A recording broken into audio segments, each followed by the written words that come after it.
नमस्कार विद्यार्थी मित्रांनो, आज आपण पाहूया एकक स्थानी एक असलेल्या संख्यांचा वर्ग कसा काढायचा। सोपी ट्रिक आहे। समजा 11चा वर्ग घेतला आपण, तर पहिल्यांदा आपल्याला काय करायचं, एकक स्थानी जो एक आहे त्याच्यासाठी त्याचा वर्ग 1 लिहिणार आपण। त्यानंतर इकडचा जो एक आहे त्याचा वर्ग आहे 1, तो डाव्या बाजूला लिहिणार आहे।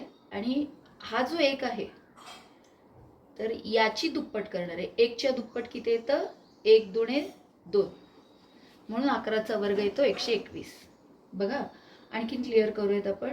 समजा 31चा वर्ग घेतला आपण, तर 1 चा वर्ग घेतला 1, 3 चा वर्ग येतो 9 आणि 3 च्या दुप्पट येते 3 दोन्ही 6, तर 31चा वर्ग आहे 961। म्हणजे कसं काढतोय पहा, एकक स्थानी 1 चा वर्ग 1च येणार आहे प्रत्येक वेळेस, फक्त दशक स्थानी लिहिताना आपल्याला याची दुप्पट करायचे आणि नंतर आपल्याला त्याचा वर्ग करायचा। आणखीन एखादं उदाहरण पाहूयात आपण।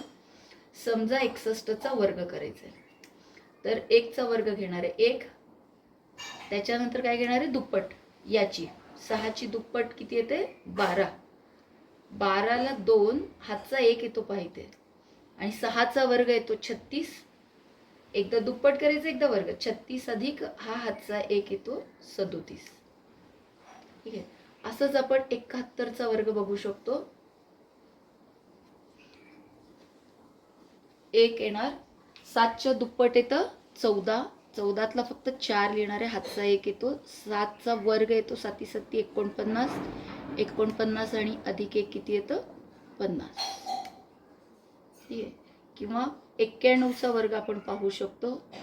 1 चा वर्ग येतो 1, 9 च्या दुप्पट करणार आहे, 9 दोन्ही 18, हातचा 1 जातो, 9 9 81, 81 आणि 1 येतं 82। आवडली का विद्यार्थी मित्रांनो ट्रिक?